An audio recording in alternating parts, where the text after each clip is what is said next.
What we intend to show you here is a presentation of ASG's use of the eMite dashboard for monitoring our service delivery processes.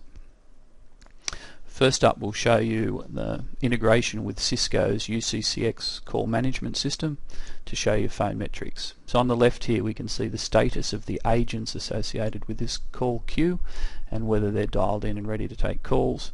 We then got 4 gauges. Top left one shows us any calls that are in the queue right now, followed by the one below it showing how long they've been waiting in that queue.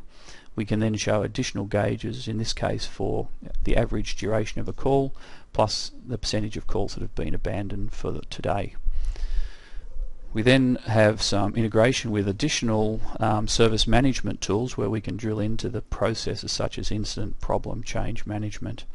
So here we have integrated with HP Service Manager, and we can look at the queues.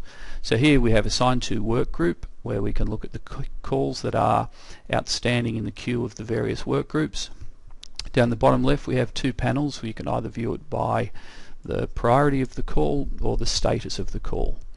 So we can select the work group at the top. We then come down to the gauge in the bottom here. We can look at calls by the assigned to work group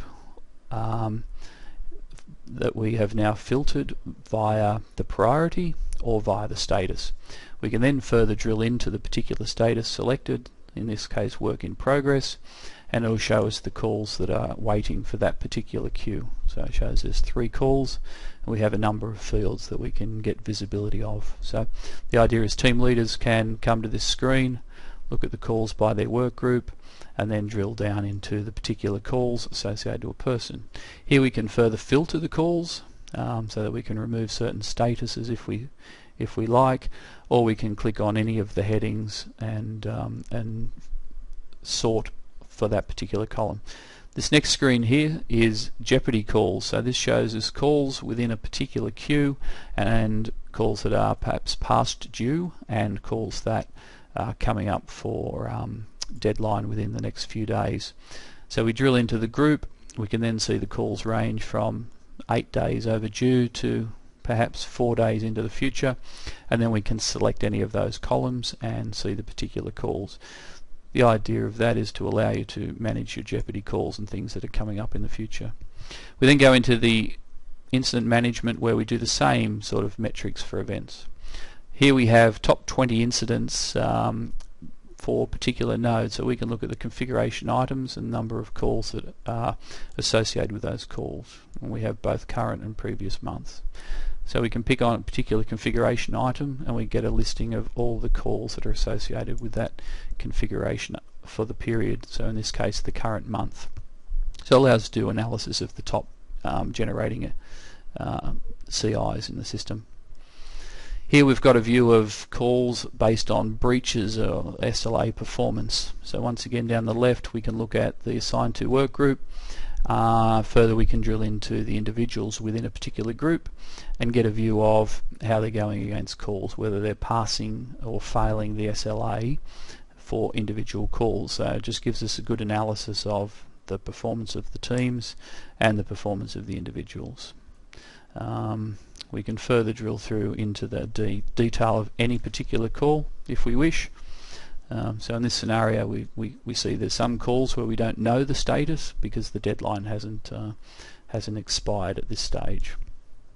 I'll now like to show you how easy it is to create new dashboards using the tool. So in this scenario we pick the template that we would like, and there's quite a number to choose from. Once we've selected the template and the layout of the dashboard, we can then choose from a number of different data blocks that you can see here in the graphic. In this scenario we'll pick the tree view, which would allow us to traverse the objects. We'll bring in a metric and a couple of custom reports. It's then simply a matter of linking the reports together so that when you select an object in one report it's reflected in one of the graphs. So we just build the report up here and link it into these gauges or reports. As you can see there's a number of reports we can choose from, which we have done. So now once we We can also then drill into the particular reports if we like and change the look and feel and change the type of report they are, and there's a significant number there of column, bar, charts, scatter graphs. So here we're picking some reports for this bottom gauge, which you'll see render shortly. The report's essentially built now, so as I save that off, I can pick any item in the tree and that'll then update the metrics or the charts that we've chosen here in the screen. And that's it. That's all that's involved in creating a new dashboard.